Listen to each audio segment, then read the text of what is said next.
بہت عمدہ، کیا اچھا آپ نے گایا۔ خواتین و حضرات، گفتگو جاری ہے ہمارے دونوں مہمانوں سے، اور اب بات اپنے آخری مراحل میں آ گئی ہے۔ اسرار، آغاز میں آپ نے کہا تھا کہ تصوف اپنے رب تک پہنچنے کا رستہ ہے اور اس کو تلاش کرنا ہے، وہیں تک جانا ہے۔ میرا سوال آخری آپ سے یہ ہے، جس نے خود کو نہیں پہچانا، جس نے اس کے بندوں کو نہیں پہچانا، ان کے ساتھ شفقت سے پیش نہیں آیا، وہ کیسے رب تک پہنچ جائے گا؟ ایک تو میں تھوڑا سا یہ کریکشن کرنا چاہوں گا کہ میں نے کہا تھا کہ جدوں کسی نو مالک دی پیج ہے، اوکے،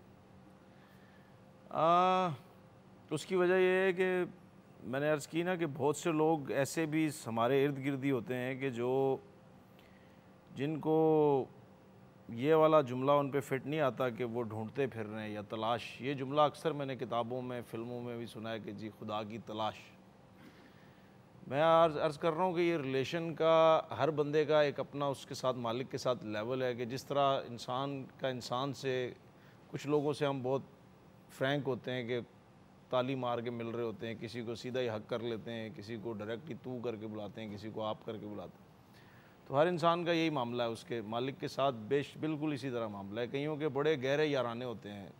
پھر یہ ہے کہ اگر کیونکہ اختتام کی بات ہے تو پھر مجھے لگتا ہے کہ ساری دوڑ اور ساری ڈسکشن، لفظ، ہزاروں کتابیں ہیں، ہزاروں ڈسکشنز ہیں اور ہزاروں بڑا اچھا بولنے والے بھی ہیں، لیکن ابھی تک کہ مجھے یہ جو مٹی کا سفر کوئی 37 ایئرس میں ابھی تک مجھے یہی سمجھ آئی ہے کہ معاملہ پیورلی اس ذات واحد کا ہے، مالک کا ہے، اور اگر اس سے آپ کے معاملات ٹھیک ہیں تو وہ آپ کو انسانوں سے، اپنے بندوں سے جن کی الگ ڈیوٹیاں لگی ہوئی ہیں، ابھی جو اس طرح سے آپ نے بات کی تھی کہ آپ انسان کو پہچاننا، وہ پھر انٹروڈکشن کرواتا ہے۔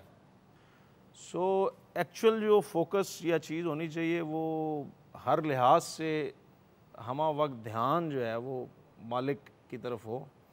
آئی نو میرے ساتھ بھی یہ چل رہی ہوتی ہیں، ہر انسان کے ساتھ چل رہی ہوتی ہیں کہ اس کو بہت سے، کیونکہ یہ فزیکل اپیئرنس کی اس مٹی کے سفر میں بہت سے لوازمات جڑے ہوئے ہیں آپ کے ساتھ، تو آپ بات کرتے ہوئے بھی اس سے فوکس ہٹ کے کہیں اور ڈائیورٹ ہو جاتا ہے۔ لیکن اگین بار بار اگر اس مالک کی طرف دھیان رہے تو وہ پھر انٹروڈیوس کرواتا ہے اپنے ہی لوگ جن کی ڈیوٹیاں لگی ہوتی ہیں، جو اسی راستے کے مسافر ہیں۔ یہ تو وہ ہیں کہ جو اس راستے کے مسافر ہیں اور وہ ایک سلسلہ ہے، میں اس کی بات نہیں کر رہا، میں تو وہ جو اقبال نے کہا تھا کہ خدا کے بندے تو ہیں ہزاروں پھرے ہیں بنوں میں مارے میں تو بندہ اس کا بنوں گا خدا کے بندوں سے جس کو پیار ہوگا۔ ہم اللہ کے بندوں سے تو پیار کرتے نہیں۔ دیکھیں، انسان کے جو معرفت کا سفر ہے اس میں پہلا ہے خود شناسی۔ اگر ہم سب کو رب نے تخلیق کیا اور ہم یہ مانتے ہیں کہ آدم میں اللہ نے اپنی روح پھونکی، تو اس کا وہ ڈی این اے کہیں نہ کہیں، اس کا وہ نور مجھ میں کہیں نہ کہیں موجود ہے۔ سب سے پہلے اپنے اندر اس نور کو تلاش کرنا، یہ خود شناسی اس کی پہلی شرط ہے۔ اس کے بعد اس کے بندوں کی پیشانیوں میں اس نور کو پہچاننا، یہ دوسرا درجہ ہے۔ تیسرا ہے دنیا کی ہر چیز میں اس کو دیکھنا۔ تو جو آپ ان سفر کی بات کرتے ہیں تو سفر کے تو یہ درجے ہیں، ہم میں سے اکثر پہلا ہی نہیں طے کر پاتے۔ دوسرے کی جس کی آپ بات کر رہے ہیں، سچ بات یہ ہے کہ جب آپ کو کسی سے محبت ہوتی ہے تو اس کی ہر چیز خوبصورت لگتی ہے اور بری نہیں لگتی ہے۔ اور اسی لیے آپ نے پہلے بھی کہا کہ عورت کیسے ہے، عورت ماں ہوتی ہے، ماں کو اپنا بچہ جیسے بھی ہو بہت اچھا لگتا ہے اور اس کی وہ ہر غلطی معاف کر سکتی ہے۔ ہم سب سے جب وہ محبت کا تقاضا کرتا ہے تو دوسرے درجے پر یہ شرط ہے کہ اس کے بنائے ہوئے ہر ایک، نہ صرف انسان سے بلکہ بنائی ہوئی ہر چیز سے محبت کی جائے۔ اگر ہمارے نبی رحمۃ للعالمین ہیں صلی اللہ علیہ وسلم، تو اس لیے ہے کہ انہوں نے چونٹی پر بھی رحم کیا، انہوں نے جانور پر بھی رحم کیا، انہوں نے درخت پر بھی رحم کیا، تو خلق کی ہوئی ہر چیز پر، زمین پر زور سے پیر نہ مارنے کی بھی ہدایت کی۔ تو تخلیق کی ہر چیز، کائنات کی ہر چیز کے ساتھ رحم ہی ماخذ ہے رحمت کا، جہاں سے رحمت للعالمین بنتے ہیں۔ آج بھی وہ کہتے ہیں نا کہ بندے پھرتے ہیں مارے، رب نے ہم سب کو آزاد چھوڑا، چاہتا تو میرے آپ کے دل میں اتنا عشق بھر کے بھیجتا کہ کیا مجال ہے میری کہ اس سے عشق نہ کروں۔ کیا اچھا ان کا، وہ چاہتا ہے خود کرو، ڈھونڈو مجھے. آپ نے واصف علی واصف صاحب کا ذکر کیا تھا، کیا اچھا کہا انہوں نے کہ کبھی مت مانگو خدا سے کہ بروز قیامت تم سے انصاف کرے، نہ بروز قیامت تم پہ رحم کرے. خواتین و حضرات، بات بہت حسین ہے، بات بہت زیرک ہے اور بات بہت گہری ہے، لیکن یہ کہ دامن وقت میں کمی ہے. کتنے سارے معاملات آج کی نشست میں کھلے. ہم نے ہوس اور ضرورت کا فرق دیکھا. ہم نے جناب امیر حضرت علی کرم اللہ وجہہ کی یہ قول کی تفسیر کہیں کہیں دیکھی کہ میں تیری عبادت اس لیے نہیں کرتا کہ مجھے جنت کا لالچ ہے یا دوزخ کا خوف ہے، بلکہ میں تیری عبادت اس لیے کرتا ہوں کہ میں نے کسی اور کو تیرے جیسا لائق عبادت دیکھا ہی نہیں ہے. ہم نے آج کی نشست میں یہ بھی دیکھا کہ عشق کی پہلی شرط یہ ہے کہ آپ کے دل میں رحم ہو، آپ اپنے ہاتھ میں میزان لے کے کھڑے نہ ہوں، اس لیے کہ پروردگار عالم ستار العیوب ہے. سو آپ کو زیبا نہیں ہے کہ آپ لوگوں کے عیب چنتے پھریں. ہم نے آج کی نشست میں یہ بھی دیکھا کہ جب بھی آپ محبت کے صیغے میں بات کریں گے تو پھر آپ عورت کے صیغے میں بات کریں گے. سو عورت کا احترام بھی کیجئے، اس لیے کہ یا پروردگار عالم خالق ہے یا وہ ماں کہ جس نے آپ کو تخلیق کیا، اور دونوں لائق عزت ہیں. صوفی کا کلام اور لوک گائکی محبتوں کا یہی تسلسل ہے، اور یہ ہمارا ورثہ ہے کہ جس پہ ہمیں فخر ہے. پاکستان ٹیلی ویژن اسی ورثے کا امین ہے. آج کی نشست میں میں اپنے دوست اور کیا اچھے صوفی سنگر جناب بہت شکریہ صاحب، کیا اچھی گفتگو ہوئی. اور سبات ایک نشست آپ کے لیے بہت مختصر ہے، سو ہماری دعا اور ہماری خواہش کہ آپ آتی رہیں اور اسی انداز سے گفتگو کرتی رہیں. اور سنب اللہ کرے زور بیاں اور زیادہ آج کی نشست کو بہت اچھے سے کلام پر آپ ختم کر دیجئے.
فقیروں سے دوستی کر لو، پر سکھا دیں گے بادشاہی.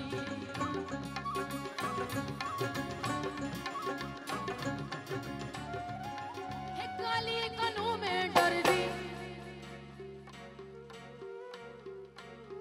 ایک اللہ کنوں میں ڈر دی، ایک مولا کنوں میں ڈر دی.